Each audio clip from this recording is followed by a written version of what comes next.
निसर्गाच्या कृपेमुळं मुंबई हे assured rainfall झोनमध्ये आहे.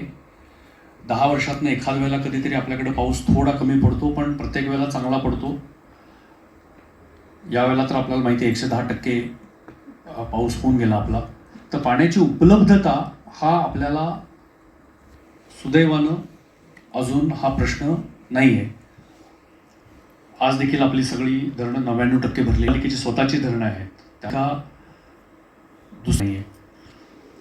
मुंबई महापालिकेचे पहिले जे काही नियोजक होते, अधिकारी, पदाधिकारी, महापौरांपासून त्यावेळचे नगर नियोजक जे असतील, त्यांनी सगळ्यांनी विचार करून हे अत्यंत नियोजनबद्ध पद्धतीनं धरणापासनं जे आपण ग्रॅव्हिटीनी पाणी आणतो त्याच्यावरचं ट्रीटमेंट, मुंबईच्या या ग्रॅव्हिटीचा अत्यंत चांगला उपयोग ह्या पाण्याच्या व्यवस्थापकांनी करून घेतलेला आहे.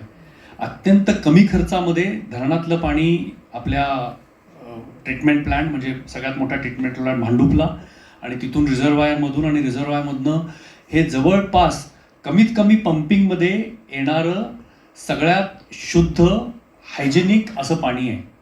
म्हणजे आपण आज नळाचं पाणी प्रत्यक्ष पिऊ शकतो. आपण पित नाही ह्याची वेगवेगळी कारणं आहेत, पण ते पिऊ शकतो अशी परिस्थिती आहे. त्याच्यावरती आपल्याला मिनरल वॉटर करणे, घरामध्ये उकळून प्याण्याची देखील काही पावसाळ्याचे दिवस सोडले तर गरज पडत नाही.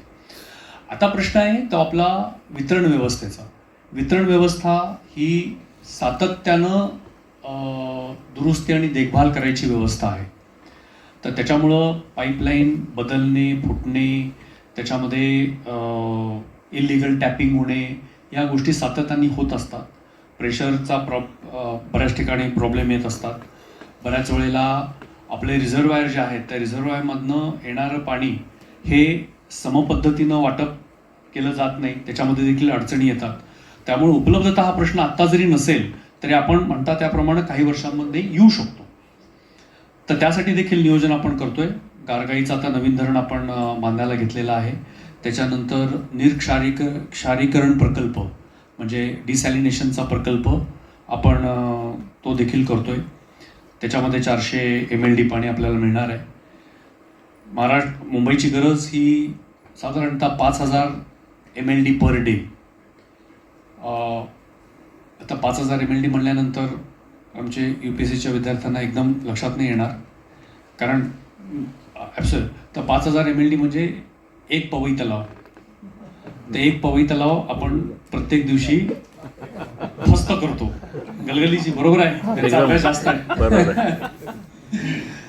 तर थोडक्यात एवढं पाणी, प्रचंड पाणी आपल्याला लागतं आणि तेवढं पाणी आपण पुरवतो. आता बऱ्याच ठिकाणी, ज्या ठिकाणी अनधिकृत वस्त्या झालेल्या आहेत, इलिगल टॅपिंग आहे, काही ठिकाणी आमच्या वितरण वाहिनी जीर्ण झालेल्या आहेत, त्या बदलाव्या लागतात, त्या फुटतात.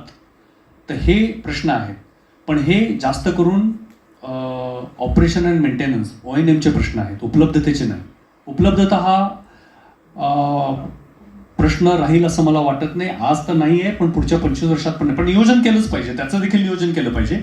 पण उपलब्धता हा प्रश्न राहील असं मला वाटत नाही. जर